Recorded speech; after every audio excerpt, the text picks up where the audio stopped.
আসসালামু আলাইকুম, নমস্কার। দুধপাতিল লাইভ ফেসবুক পেজ থেকে আমি আপনার প্রিয় দর্শকবৃন্দ। দুধপাতিল ইটখোলা ঘাটের বাসিন্দা আবিদুর রহমান, তাকে কিভাবে দুষ্টিকারীরা মারধর করেছে। তিনি কিন্তু একজন বিজেপির সিনিয়র লিডার, অনেক দিন থেকে বিজেপি করে যাচ্ছেন।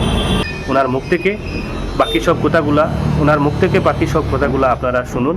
ভিডিওটি প্রত্যেকে শেয়ার করুন। মোদিজির প্রোগ্রাম আসলো, প্রোগ্রাম শেষ করে আইসি আইয়া আমরা নয়া অন্নপূর্ণা ব্রিজের ওখানে বিদ্যুতার দোকান থেকে আমি গাড়ি 43টা নিয়েছিলাম। এর বাড়া লোয়াত লাগছে, লইয়া টাকা লইছে, লইয়া ওখানে একটা অটো তুলছি। ঘরে হওয়ার সময় রাস্তার মধ্যে একটা আমার অটো ড্রাইভারে ফোন করছে যে তারা টাকা দেওয়ার লাগে। আমি কথা কোয়া শেষ হয়েছে না, এর মধ্যে মোবাইলটা টান দিছে অটো ড্রাইভারে, আর লগে একজন আসলো টান দিয়া আর আমার গর্দানা ডাক্কা মারিয়া রাস্তার মধ্যে ফেলাইয়া পেয়ে গেছে গিয়া।